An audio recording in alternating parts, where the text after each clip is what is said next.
उद्धव ठाकरेंची थोड्याच वेळात पत्रकार परिषद. ठाकरे काय बोलणार याकडे लक्ष. अमित शहा 5 ऑक्टोबरला करणार अहिल्यानगरचा दौरा. विविध कार्यक्रमांना लावणार हजेरी. मात्र स्थानिक निवडणुकीच्या पार्श्वभूमीवर दौऱ्याला महत्त्व.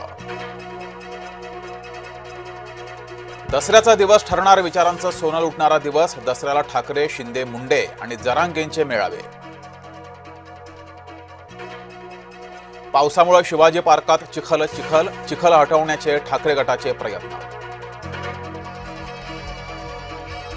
ठाकरेंच्या दसरा मेळाव्यावर कोट्यावधींचा खर्च. पूरग्रस्तांना मात्र कवडीचीही मदत नाही. भाजपा मुख्य प्रवक्ता केशव उपाध्ये यांचा घणाघात.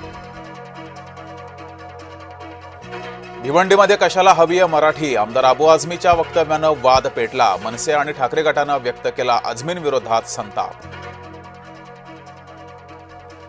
रायगडमध्ये महायुतीमध्ये पुन्हा हमरीतुमरी. तटकरे कार्यकर्त्यांना ब्लॅकमेल करतात. आमदार महेंद्र दळवींची तटकरेंवर टीका.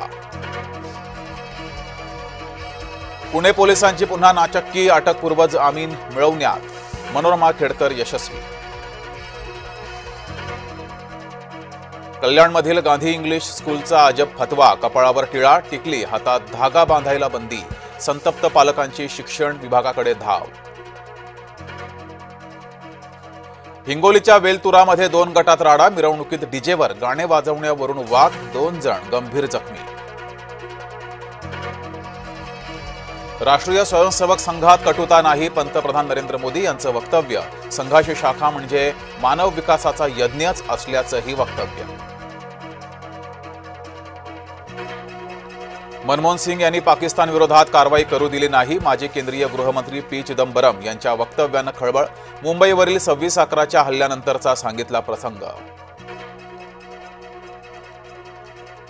मल्लिकार्जुन खरगेंना बंगळुरूतील रुग्णालयात केलं दाखल. खरगेंना ताप आल्यानं उपचार सुरू. धम्मचक्र प्रवर्तन दिनाची दीक्षाभूमीवर जय्य तयारी. सुरक्षितता व्यवस्थापनासाठी एआयचा वापर होणार. दीक्षाभूमी परिसरात एआय कमांड सेंटर सुरू. दसऱ्याच्या मुहूर्तावर सोन्याला झळाली. गेल्या 24 तासात सोन्याच्या दरात 2,000 रुपयांची वाढ. सोन्याचा दर 1,21,000चा टप्पा ओलांडला. नाशिकमध्ये अतिवृष्टीचा फुलशेतीला फटका. झेंडू फुलाची आवक 40 ते 50% घटली. पावसामुळे झेंडूचे दर महागले.